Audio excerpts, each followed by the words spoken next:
What is good, Kyle people, and welcome back to the channel. Today we are going over another episode of Lil Uzi is not dropping Eternal Atake.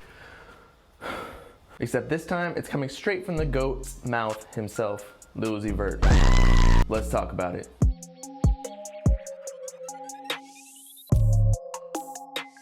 So yesterday, a video surfaced of Lil Uzi Vert telling Mondo, who is a UNC basketball player that is relatively famous, not sure how they became friends or whatever, but anyway, he said, "When we get EA?"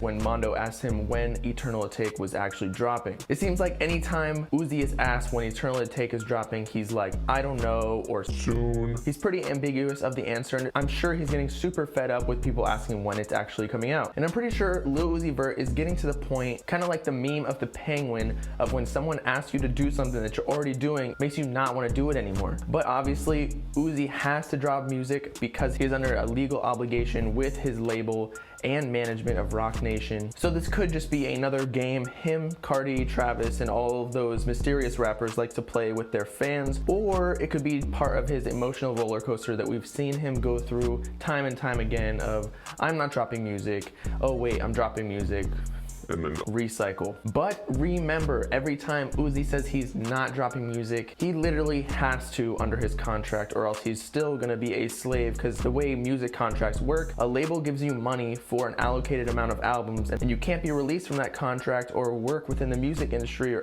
entertainment until you reach that number of albums, or the amount of money times a multiplier that they gave you for the advance, either or a combination of both. But what if Lil Uzi Vert actually meant what he was saying in that Eternal Atake is never going to drop? We've seen Uzi play games with his fans, however, we've never seen him be a liar. So what could this mean?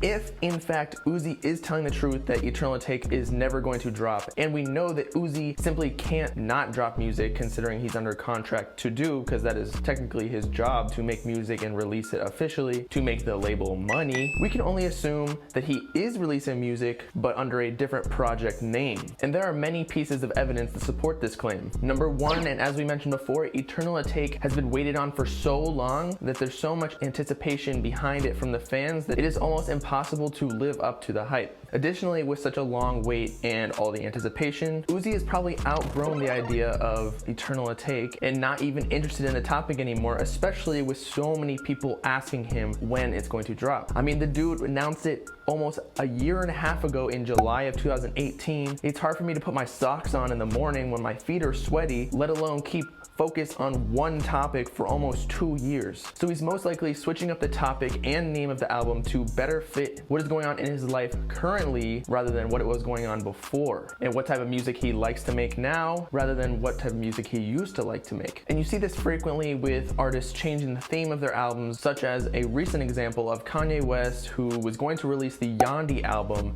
but then delayed it a whole year and then released Jesus is King, announcing it last minute within the last couple of months, and a whole different genre where he switched from rap to gospel due to his sudden transformation into being a born-again Christian, which kind of relates towards the fact that Uzi might have different ideas about the world and interested in different topics or going through different emotions than he was before when he first conceptualized Eternal Atake. Supposedly, a longtime collaborator with Uzi said that Uzi and his team have changed the album over 11 times and have never been content with actually releasing the project, which confirms the fact that it is almost impossible to live up to the hype with the quality of the album to the anticipation of the fans, and or that Uzi just doesn't feel comfortable releasing the album because he just doesn't feel the theme, aesthetic, or the type of music anymore. And again, many artists, big and small, rearrange and change and switch out different songs in the album, such as Drake with Scorpion after Kanye exposed him with Pusha T, and again Kanye West, who will actually rearrange and switch out songs after the album has already been released with Pablo, and apparently he's going to do the same thing with Jesus is King. Which leads me to my second point, all of the leaks. We all know that countless songs that were supposed to be on Eternal Atake have been leaked on YouTube, SoundCloud,